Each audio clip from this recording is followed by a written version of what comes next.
Halo semuanya, pada video ini kami akan mendemonstrasikan implementasi Artificial Intelligence menggunakan algoritma Random Forest Classifier untuk mengklasifikasikan model lagu Spotify menjadi major atau minor. Dataset yang kami gunakan berasal dari Spotify Songs 2023 yang tersedia di Kaggle.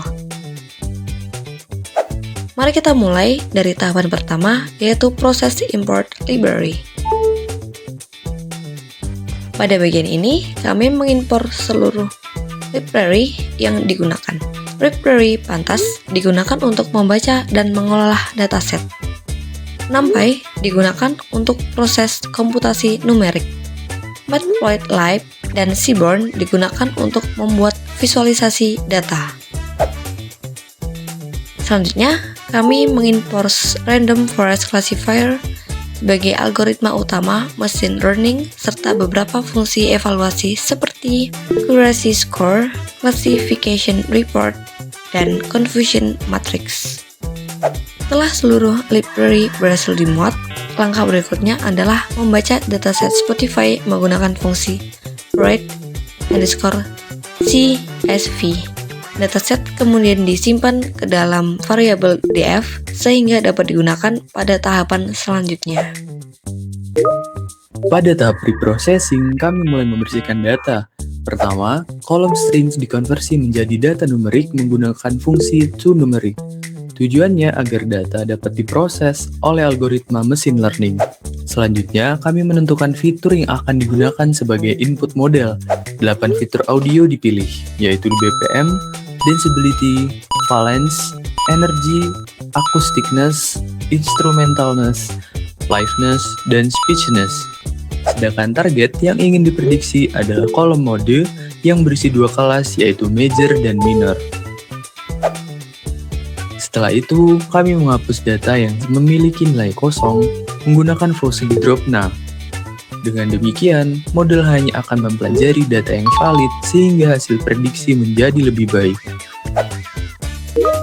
Nah, pada tahap berikutnya, dataset ini akan dibagi menjadi dua bagian menggunakan fungsi train test split.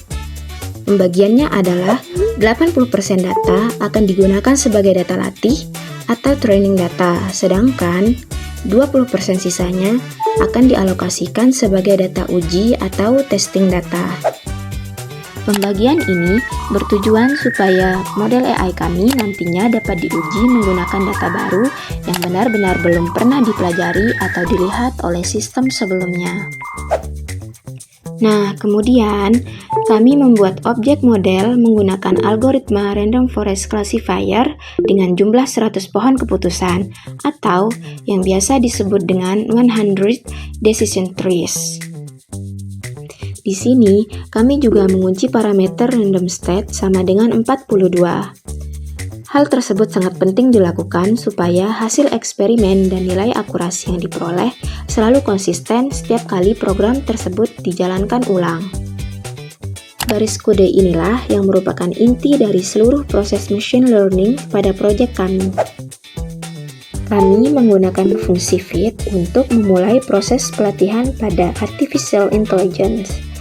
Pada tahap ini, model akan menganalisis dan mempelajari hubungan antara karakteristik audio dengan model lagu, sehingga sistem mampu mengenali pola-pola klasifikasi yang terdapat di dalam dataset Spotify.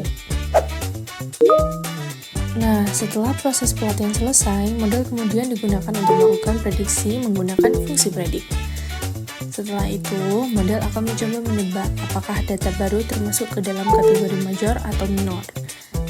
Selanjutnya, hasil prediksi kemudian dibandingkan dengan data asli menggunakan asuransi skor. Nah, berikutnya nilai akurasi menunjukkan seberapa banyak prediksi yang berhasil dilakukan dengan benar oleh AI.